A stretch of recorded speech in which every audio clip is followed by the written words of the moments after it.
നമ്മളിതുവരെ discuss ചെയ്തിരുന്നത് Indian mental health ആക്ടിൻ്റെ കുറച്ച് ഇൻട്രൊഡക്ഷനും അതിൻ്റെ ഒബ്ജക്റ്റീവ്സ് ഇതൊക്കെയാണ് നമ്മൾ ഡിസ്കസ് ചെയ്തിരുന്നത്. അതുകൂടാതെ admission and discharge procedure and different types of admission and different types of discharge in psychiatric setting അത് നമ്മൾ ഡിസ്കസ് ചെയ്തിരുന്നു. അപ്പോൾ ഇന്ത്യൻ മെൻ്റൽ ഹെൽത്ത് ആക്ട് 1987 അതിൻ്റെ വിശദമായ കാര്യങ്ങളെക്കുറിച്ച് ഡിസ്കസ് ചെയ്യാം. അപ്പോൾ ഇന്ത്യൻ മെൻ്റൽ ഹെൽത്ത് ആക്ട് 1987 അതായത് പാർലമെൻറ്റിൽ ഡ്രാഫ്റ്റ് ചെയ്തത് 1987 but it came into effect in all states and union territories in April 1993. It replaces the Indian lunacy act of 1912 അതായത് 1912 ലൂനസി ആക്ടിനെ replace ചെയ്തുകൊണ്ടാണ് 1987 ഇന്ത്യൻ മെൻ്റൽ ഹെൽത്ത് ആക്ട് വന്നിട്ടുള്ളത്. അതിനെ replace ചെയ്ത് ഇപ്പോൾ 2013 Indian mental health care ബില്ലും അതിൻ്റെ ആക്ടും വന്നിട്ടുണ്ട്.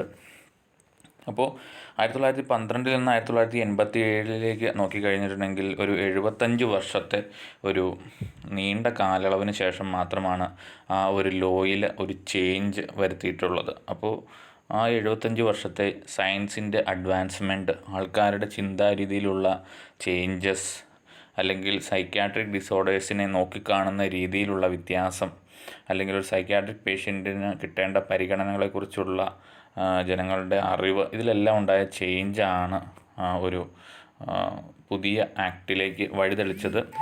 അപ്പോൾ 1987 വന്ന മെൻ്റൽ ഹെൽത്ത് ആക്ടിനും പല ന്യൂനതകളുമുണ്ട്. അതും പരിഹരിച്ചുകൊണ്ടാണ് ഇപ്പോൾ പുതിയതായിട്ടുള്ള Indian mental health care bill and Indian mental health care act വന്നിട്ടുള്ളത്. അപ്പോൾ അതിൽ മേജറായിട്ടുള്ള ഫീച്ചേഴ്സ് നോക്കിക്കഴിഞ്ഞാൽ അത് 10 ചാപ്റ്റേഴ്സാണുള്ളത്. ഇറ്റ് കംസ് അണ്ടർ സെക്ഷൻ 98 ആണ്. അപ്പോൾ 10 ചാപ്റ്റേഴ്സ് അതായത് 10 ചാപ്റ്ററുകൾ, അതായത് പൊതുവേ ഉള്ള എല്ലാ ആക്ടിനും പല പല ചാപ്റ്റേഴ്സ് ഉണ്ട്. ഓരോരോ ചാപ്റ്റേഴ്സിൽ പല പല ബേസിക് കാര്യങ്ങളെക്കുറിച്ച് ഡിസ്കസ് ചെയ്യുന്നു, അതിനെക്കുറിച്ച് ഡീറ്റെയിലുമായിട്ട് ഡിസ്കസ് ചെയ്യുന്നുണ്ട്. അപ്പോൾ നമുക്ക് ഇന്ത്യൻ മെൻ്റൽ ഹെൽത്ത് ആക്ട് 1987 ഏതൊക്കെ ചാപ്റ്റേഴ്സിനെ കുറിച്ചാണ്, അല്ലെങ്കിൽ ഓരോ ചാപ്റ്റേഴ്സിൽ എന്തൊക്കെ കാര്യങ്ങളെക്കുറിച്ചാണ് ഡിസ്കസ് ചെയ്യുന്നതിനെക്കുറിച്ച് നമുക്ക് നോക്കാം. Chapter 1 discusses about preliminary information. അപ്പോൾ പ്രിലിമിനറി ഇൻഫർമേഷൻ ഒരുവിധമുള്ള എല്ലാ ബിൽസും അല്ലെങ്കിൽ ഏതൊരു ആക്ട് ആണെങ്കിലും അതിൻ്റെ ഒന്നാമത്തെ ചാപ്റ്റർ എന്ന് പറഞ്ഞു കഴിഞ്ഞാൽ പ്രിലിമിനറി ഇൻഫർമേഷനാണ്. പ്രിലിമിനറി ഇൻഫർമേഷൻ എന്ന് പറഞ്ഞു കഴിഞ്ഞാൽ ആ ആക്ടിൽ പൊതുവെ റിപ്പീറ്റ് ചെയ്ത് പറയുന്ന ടേംസിൻ്റെ മീനിങ്ങും അത് ബില്ലിൽ എങ്ങനെയാണ് അതിൻ്റെ മീനിങ് എന്നുള്ള രീതിയിലൊക്കെയാണ് അതിൽ പറഞ്ഞിട്ടുള്ളത്. എന്നാൽ മാത്രമേ മറ്റുള്ളവർ വായിക്കുന്ന ഒരാൾക്കോ അല്ലെങ്കിൽ അതിനെ മനസ്സിലാക്കുന്ന ആൾക്കോ ഒരു ഡീറ്റെയിൽ ആയിട്ട് അതിനെക്കുറിച്ച് ഉള്ള തെറ്റായ രീതിയിൽ വ്യാഖ്യാനിക്കാനുള്ള ചാൻസ് ഒക്കെ ഉണ്ട്. അപ്പോൾ അത് ഒഴിവാക്കുന്നതിന് വേണ്ടി കറക്റ്റായിട്ട് ഓരോരോ സ്പെസിഫിക് വേർഡ്സും എന്തിനെയാണ് ഉദ്ദേശിച്ചിരിക്കുന്നത് എന്നുള്ളതിനെക്കുറിച്ചുള്ള ഒരു ഡീറ്റെയിലാണ്. അപ്പോൾ it contains the preliminary information like every act. It also contain chapter 1 that is preliminary information. അതിലുള്ളതാണ് സൈക്യാട്രിക് ഹോസ്പിറ്റൽ എന്താണ്. അപ്പോൾ psychiatric hospital it's a hospital where mentally ill persons are taken care of എന്നുള്ള രീതിയിൽ നമുക്ക് പറയാം. Mentally ill person ആരാണ്? Mentally ill person is A person having an unsound mind എന്നുള്ള രീതിയിൽ പറയാം. Who is A psychiatrist? ആരാണ് സൈക്യാട്രിസ്റ്റ്? എന്താണ് റിസപ്ഷൻ ഓർഡർ ഫോർ അഡ്മിഷൻ? ഇതൊക്കെ ഇങ്ങനെയുള്ള മേജറായിട്ടുള്ള ടേംസാണ് ഇത്. ഇതുകൂടാതെ വളരെയധികം ടേംസ് ചാപ്റ്റർ 1 ഡിസ്കസ് ചെയ്യുന്നുണ്ട്. ഔട്ട്ഡേറ്റഡ് ആയിട്ടുള്ള പല വാക്കുകളും അതിൽ നിന്ന് ഒഴിവാക്കി ന്യൂ ടേംസ് അതിൽ ഉൾക്കൊള്ളിച്ചിട്ടുണ്ട്. ഓൾഡർ ടേംസ് ആയ ലൂനാറ്റിക്, അതായത് ഒരു ഭ്രാന്തുള്ള ഒരു വ്യക്തിനെ ലുനറ്റിക് അല്ലെങ്കിൽ ലൂനസി എന്ന ഭ്രാന്തിന് ലൂനസി എന്നൊക്കെ പറഞ്ഞിരുന്നു. അത് പണ്ട് കാലത്തുള്ള ചന്ദ്രനായിട്ടുള്ള ഒരു ചന്ദ്രൻ, ലൂണാർ എന്ന പദം നമുക്കറിയാം. ചന്ദ്രൻ, മൂണിനെ ഒരു സവിശേഷമായിട്ടുള്ള ഡിഫറെൻറ്റ് ടേമാണ് ലൂണാർ എന്ന വാക്ക്. ലൂണാർ എക്ലിപ്സ് ഒക്കെ നമ്മൾ പഠിച്ചിട്ടുണ്ട്. അപ്പോൾ ചന്ദ്രനും മാനസിക രോഗവും തമ്മിൽ എന്തോ ബന്ധമുണ്ട് എന്നുള്ള ഒരു മിഥ്യ ധാരണ പണ്ട് കാലങ്ങളിലുണ്ടായിരുന്നു. അതുമൂലം ഇതിന് ചന്ദ്രൻ ആയിട്ട് ബന്ധപ്പെട്ട് വരുന്ന ഒരു രോഗമായതുകൊണ്ട് ലൂനസി അല്ലെങ്കിൽ ലൂനാറ്റിക് എന്ന ടേംസ് പണ്ട് യൂസ് ചെയ്തിരുന്നു സൈക്യാട്രിക് ഇൽനെസ് ഉള്ളവരെ. ഇപ്പോൾ ന്യൂ ടേമായി മെൻ്റലി ഇൽ പേഴ്സൺ എന്നാണ് പറയുന്നത്. ലൂനാറ്റിക് അസൈലം എന്നുള്ളതിനെ സൈക്യാട്രിക് ഹോസ്പിറ്റൽസ് എന്നും ക്രിമിനൽ ലൂനാറ്റിക്കിനെ മെൻ്റലി ഇൽ പ്രിസണർ എന്നും, അതായത് ആ ലൂനസി എന്ന വാക്ക് ഔട്ട്ഡേറ്റഡ് ആയി എന്നുള്ള തിരിച്ചറിവ് കാലത്തിന് അനുസരിച്ച് മനുഷ്യന് വന്നത് മൂലം ചന്ദ്രനായിട്ടുള്ള ബന്ധമൊന്നുമില്ല എന്ന് ഉള്ള ഒരു തിരിച്ചറിവും ഈ ഒരു ചേഞ്ചിന് കാരണമാക്കി. Then chapter 2 deals with the establishment of central and state authorities for regulation and coordination of mental health services. അതായത് മെൻ്റൽ ഹെൽത്ത് സർവീസസ് ഓരോ രാജ്യത്തിൻ്റെ മുക്കിലും മുള്ളും എല്ലാത്തിലും എത്തിച്ചേരുന്നതിന് വേണ്ടി സെൻട്രൽ ആൻഡ് സ്റ്റേറ്റ് അതോറിറ്റീസിനെ റെഗുലേറ്റ് ചെയ്യുന്നതിനും എസ്റ്റാബ്ലിഷ് ചെയ്യുന്നതിനും അതിൻ്റെ ഡിഫറെൻറ്റ് ക്രൈറ്റീരിയാസ് എല്ലാം മെൻഷൻ ചെയ്തുകൊണ്ടാണ് ചാപ്റ്റർ 2 ഡിസ്കസ് ചെയ്യുന്നത്. Chapter 3 it provides guidelines for establishment and maintenance of psychiatric hospitals and nursing home. അതായത് ഒരു സൈക്യാട്രിക് ഹോസ്പിറ്റലും നഴ്സിംഗ് ഹോമും സെറ്റപ്പ് ചെയ്യാനായിട്ട് എന്തൊക്കെയാണ് ബേസിക് ക്രൈറ്റീരിയ, എന്തൊക്കെ പ്രീറിക്വസിറ്റ് ഫില്ല് ചെയ്യണം, എന്തൊക്കെ ഗൈഡ് ലൈൻസ് പാലിക്കണം എന്നുള്ള രീതിയിലുള്ള പല കാര്യങ്ങളും മാർഗനിർദ്ദേശങ്ങൾ കൊടുത്തുകൊണ്ടുള്ള ഒരു ചാപ്റ്ററാണ് ചാപ്റ്റർ 3. അത് ഫോളോ ചെയ്തുകൊണ്ട് മാത്രമേ ഒരു സൈക്യാട്രിക് ഹോസ്പിറ്റൽ എസ്റ്റാബ്ലിഷ് ചെയ്യുകയും അതിനൊരു ലൈസൻസിങ് ലഭിക്കുകയും ഉള്ളൂ. ഇതിലെന്തെങ്കിലും ഒരു വീഴ്ച വരുത്തുകയാണെങ്കിൽ അവരുടെ ലൈസൻസ് റദ്ദാക്കുകയും അല്ലെങ്കിൽ അതിന് എന്തെങ്കിലും പെനാലിറ്റി അല്ലെങ്കിൽ എന്തെങ്കിലും ഒരു ഫൈൻ ഇങ്ങനെയുള്ള കാര്യങ്ങളൊക്കെ ഗവൺമെൻറ് അതോറിറ്റീസ് നിശ്ചയിക്കാറുണ്ട്. അപ്പോൾ ഇങ്ങനെയുള്ള കാര്യങ്ങളെക്കുറിച്ച് ഡിസ്കസ് ചെയ്യുന്നത് ചാപ്റ്റർ 9 പെനാൽറ്റീസിനെ കുറിച്ചൊക്കെ ഡിസ്കസ് ചെയ്യുന്നത്. ഇതിനകത്ത് മെയിനായിട്ട് chapter 3 guidelines for establishment and maintenance of psychiatric hospitals ആണ് കൊടുത്തിട്ടുള്ളത്. Chapter 4 deals with the procedure for admission and detention in psychiatric hospital and nursing homes. അതായത് സൈക്യാട്രിക് ഹോസ്പിറ്റൽസിൽ പേഷ്യൻറ്റിനെ അഡ്മിഷൻ ചെയ്യുന്നതിനും ഉള്ള ഡിഫറെൻറ്റ് രീതി. അത് നമ്മൾ ലാസ്റ്റ് ക്ലാസ്സിൽ ഡിസ്കസ് ചെയ്തിരുന്നു. What are the types of admission.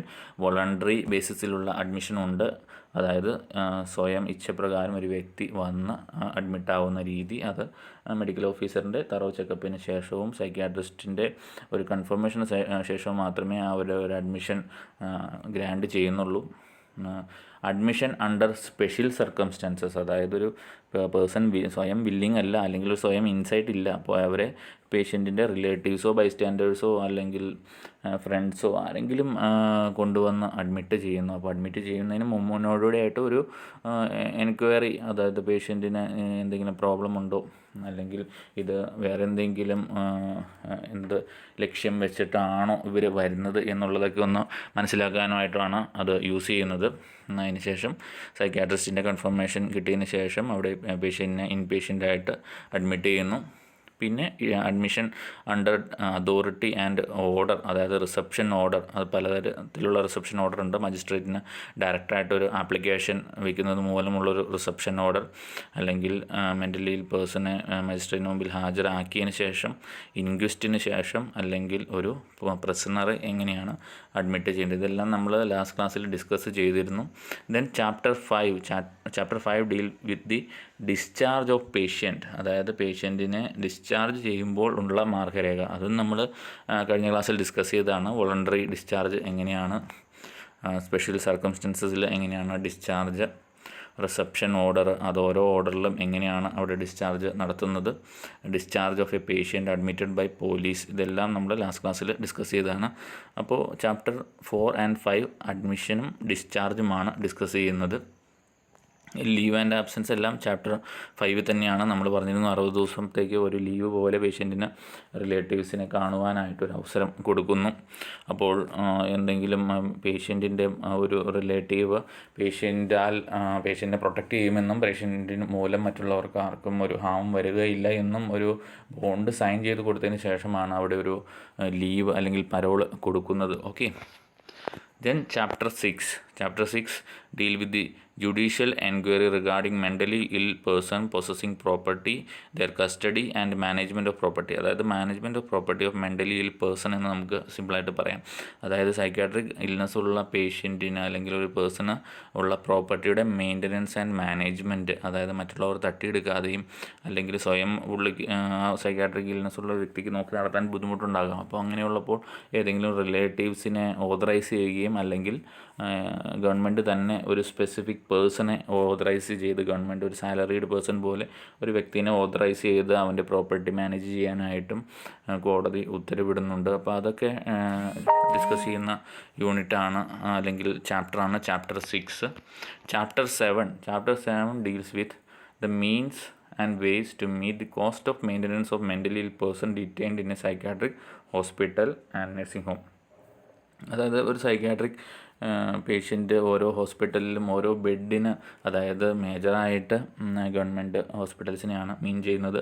Government ഹോസ്പിറ്റലിൽ ഓരോ ബെഡിലും ഇത്ര രൂപ വെച്ച് ഒരു ഇയർലി അലവൻസ് അല്ലെങ്കിൽ ഒരു ബെഡിന് ഇത്ര പൈസ ചിലവ്, അല്ലെങ്കിൽ ഒരു രോഗി വന്നു കഴിഞ്ഞാൽ ഇത്ര ഫണ്ട് എന്നുള്ള രീതിയിലുള്ള പല രീതികളുമുണ്ട്. എന്നാൽ മാത്രമാണ് അത് ഗവൺമെൻറ് നടന്നു പോവുകയുള്ളൂ. കാരണം ഗവൺമെൻറ്റിൽ ഫ്രീ ഓഫ് കോസ്റ്റാണ് ട്രീറ്റ്മെൻറ്റ് പൊതുവെ പേഷ്യൻറ്റിന് കിട്ടുന്നത്. അപ്പോൾ ആ ഒരു ഫണ്ട് എങ്ങനെയാണ് ചേഞ്ച് ചെയ്യുന്നത്, അതൊരു ബഡ്ജറ്റിംഗ് എന്നുള്ള രീതിയിൽ തന്നെ cost of maintenance of person detained in a psychiatric hospital. അപ്പോൾ സൈക്കാട്രിക് ഹോസ്പിറ്റലിൽ ഒരു വ്യക്തി അഡ്മിറ്റായി ഡിസ്ചാർജ് വരുന്നവരെയുള്ള ചിലവ് എങ്ങനെ ഗവൺമെൻറ് അതിനെ ഒന്ന് ബഡ്ജറ്റ് ചെയ്യുന്നു, അല്ലെങ്കിൽ ഓരോ ബെഡ് അനുപാതമായിട്ട് എത്ര രൂപ, അവരുടെ ഭക്ഷണം, താമസം, അതോടുകൂടി വസ്ത്രം, അതുകൂടാതെ ചികിത്സ, ട്രീറ്റ്മെൻറ്റ്, ഇങ്ങനെയുള്ള ചിലവുകളെല്ലാം ഉണ്ട്. അപ്പോൾ അതെല്ലാം ഫണ്ട് ഒരു രോഗിക്ക് ഇത്ര എന്നുള്ള രീതിയിലുള്ള ഓരോരോ മാർഗരേഖ chapter 7 cost of maintenance. Chapter 8 deals with the right of mentally ill person, അതായത് protection of right of mentally ill person ആണ്. അതായത് ഒരു പുതിയതായിട്ട് it is the latest addition to act എന്നുള്ള രീതിയിലൊക്കെ പറയാം. അതിൽ പല റൈറ്റും, പണ്ട് മെൻ്റലി ഇൽ പേഴ്സണ് ഒരു സ്വാതന്ത്ര്യമോ അല്ലെങ്കിൽ അവർ പ്രത്യേകിച്ച് അവകാശങ്ങളോ ഒന്നുമില്ല എന്നുള്ള രീതിയിലുള്ളൊരു സ്റ്റിഗ്മ അല്ലെങ്കിൽ ഒരു ഡിസ്ക്രിമിനേഷൻ അവിടെ നടന്നിരുന്നു. അപ്പോൾ അതെല്ലാം ഒഴിവാക്കിക്കൊണ്ട് മെൻ്റലി ഇൽ പേഴ്സൺ ആണെങ്കിലും ആ വ്യക്തിക്ക് ഒരു ഹ്യൂമൻ ബീയിങ് എന്നുള്ള രീതിയിൽ പല റൈറ്റ്സും ഉണ്ട്. അപ്പോൾ അതിനെക്കുറിച്ചെല്ലാം ഡീറ്റെയിൽ ആയിട്ട് ചാപ്റ്റർ 8 ഡിസ്കസ് ചെയ്യുന്നുണ്ട്. ബേസിക് റൈറ്റ്സ് ഇതൊക്കെയാണ്: the right to wear their own clothes, right to have individual storage spaces for their private use, the right to keep and use their own personal possessions, the right to spend a sum of their money for their own expenses, the right to have reasonable access to all communication medias like telephone, letter, writing and mailing, the right to see visitors every day, the right to treatment, the right to hold civil service status, to right to refuse ECT, the right to manage and dispose of property and executive will. ഇത് കൂടാതെ വളരെയധികം rights ഉണ്ട്. The right to free of seclusion, അതായത് പൂട്ടിയിടുന്നതിൽ നിന്ന് ഒഴിവാക്കുക, right of free from punishments അല്ലെങ്കിൽ physical or verbal അബ്യൂസിൽ നിന്നും പ്രൊട്ടക്റ്റ് ചെയ്യാനുള്ള റൈറ്റ്. ഇങ്ങനെയുള്ള പല പല റൈറ്റ്സും ഒരു മെൻ്റലി ഇൽ പേഴ്സണ് ഉണ്ട്. അത് എല്ലാം ഡിസ്കസ് ചെയ്യുന്നത് ചാപ്റ്റർ 8 ചാപ്റ്റർ 9 നമ്മൾ ചാപ്റ്റർ 3 പറഞ്ഞിരുന്നു. ഒരു സൈക്യാട്രിക് ഹോസ്പിറ്റൽ എസ്റ്റാബ്ലിഷ് ചെയ്യാനുള്ള procedures and criteria and guide lines എല്ലാം അവിടെ പറഞ്ഞിരുന്നു. അത് എന്തെങ്കിലും വയലേറ്റ് ചെയ്യുകയാണെങ്കിൽ വാട്ട് ആർ ദി പണിഷ്മെൻറ്റ്സ്, അല്ലെങ്കിൽ എന്തൊക്കെയാണ് പെനാലിറ്റീസ് എന്നുള്ളതിനെക്കുറിച്ചാണ്. It deals with the procedure followed by the for the establishment and maintenance of psychiatric hospital and nursing home and also the penalties എന്താണ് if they violate these rules and regulation. അതൊക്കെയാണ് chapter 9 discuss ചെയ്യുന്നത്. Chapter 10 എന്ന് പറഞ്ഞു കഴിഞ്ഞാൽ it deals with clarification pertaining to certain procedures to be followed by medical officer in charge of a psychiatric hospital. അതായത് psychiatric ഹോസ്പിറ്റലിൽ ഒരു medical officer ഇൻചാർജിന് പല പല റെസ്പോൺസിബിലിറ്റീസും ഉണ്ട്. അതിനെക്കുറിച്ച് ഡീറ്റെയിൽ ആയിട്ട് തന്നെ ഡിസ്കസ് ചെയ്തിരിക്കുന്നതാണ് ചാപ്റ്റർ 10 എന്ന് പറയുന്നത്. അതായത് പേഷ്യൻറ്റിൻ്റെ അഡ്മിഷന് വരുമ്പോൾ, പേഷ്യൻറ്റിന് ഡിസ്ചാർജ് വരുമ്പോൾ, അല്ലെങ്കിൽ പേഷ്യൻറ്റ് ഡെത്ത് സംഭവിക്കുകയാണെങ്കിൽ, എന്തെങ്കിലും ക്രിമിനൽ ഒഫൻസ് നടക്കുകയാണെങ്കിൽ, ഇങ്ങനെ പല രീതിയിലുള്ള റെസ്പോൺസിബിലിറ്റീസ് അല്ലെങ്കിൽ ഒരു പ്രൊസീജിയേഴ്സ് ഫോളോ ചെയ്യാണ്ട്, procedures to be followed by medical officer in charge of a psychiatric ഹോസ്പിറ്റലിനെ കുറിച്ച് ഡിസ്കസ് ചെയ്യുന്ന യൂണിറ്റാണ് ചാപ്റ്റർ 10. അങ്ങനെ 10 യൂണിറ്റുകളാണ് ഈ മെൻ്റൽ ഹെൽത്ത് ആക്ട് 1987 വളരെ ഇമ്പോർട്ടൻ്റ് ആയിട്ടുള്ള ഒരു ക്വസ്റ്റ്യൻ തന്നെയാണ്. ചാപ്റ്റർ 1 നമ്മൾ കണ്ടിരുന്നു. Chapter 1 deals with preliminary information. ഏതൊരു ഇതിൻ്റെയും ഇങ്ങനെയുള്ള ആക്ടിൻ്റെ എല്ലാം ചാപ്റ്റർ 1 പ്രിലിമിനറി ഇൻഫർമേഷനാണ്. ചാപ്റ്റർ 2 മെൻ്റൽ ഹെൽത്ത് സർവീസസിനെ കുറിച്ചുള്ള ഡീറ്റെയിൽസ് ആയിരുന്നു. Chapter 3 guidelines for establishment of psychiatric hospital. Chapter 4 admission. Chapter 5 discharge. Chapter 6 management of property of psychiatric patient അല്ലെങ്കിൽ mentally ill patient. Chapter 7 cost of maintenance of patient detained in a psychiatric hospital. Chapter 8 rights, human റൈറ്റ്സിനെ കുറിച്ച് ഡിസ്കസ് ചെയ്യുന്നു mentally ill പേഴ്സണെ. Chapter 9 deals with the penalties for violating the rules and regulation or the guidelines for establishment of psychiatric hospitals and nursing home. And chapter 10 deals with the procedures to be followed by the medical officer in charge of a psychiatric hospital. ഇതൊക്കെയാണ് മേജറായിട്ടുള്ള points. അപ്പോൾ മനസ്സിലായി എന്ന് കരുതുന്നു.